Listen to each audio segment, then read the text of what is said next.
It's always a pleasure and a privilege to be granted audience by Mr. President.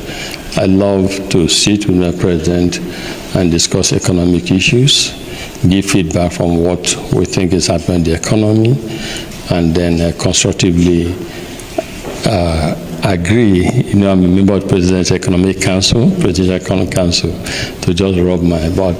Today, we talked about small and medium-scale enterprises, about how to further support Nigerian medium and small-scale enterprise. Mr. President is very passionate from our discussion about capacitizing the small and medium-scale entrepreneurs in Nigeria, and I'm very happy to hear that, to feel that, to experience that, because they are the engine of economic growth. We spoke a lot about it. He talked about tax reform and how he wants to use that to support small and medium-scale enterprises.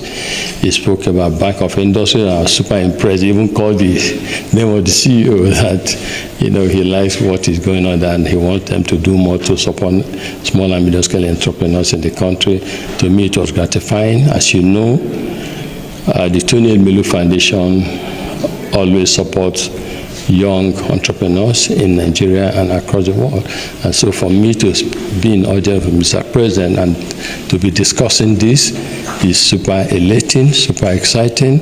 It shows there's congruence and alignment, and I believe that this is what Nigerian youth need. So I thank Mr. President for that commitment and looking forward to greater things happening. How would you forecast for Nigeria's economy in 2026? Forecast. I also discuss what's happening in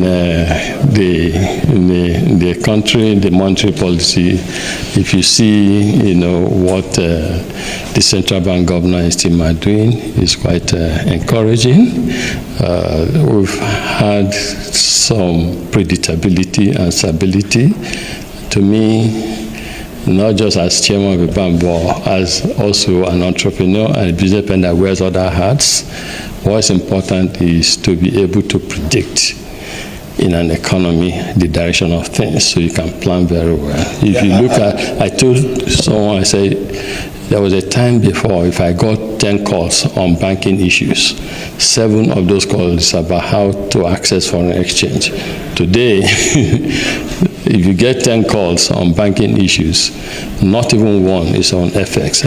That market is totally sorted. So I think the central bank is doing well. Mr. President is also should be commended for creating that space for the governor to do what he and his team are doing. Yeah, you have been commenting, Mr. President, on his economic reforms.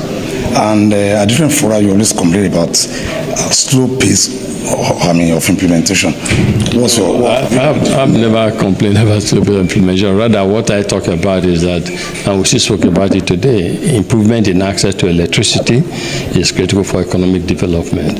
Mr. President realizes this, embraces it, and is committed to doing more, especially helping to fast-track the payment of the power sector debt so that the power generators can do more for the country.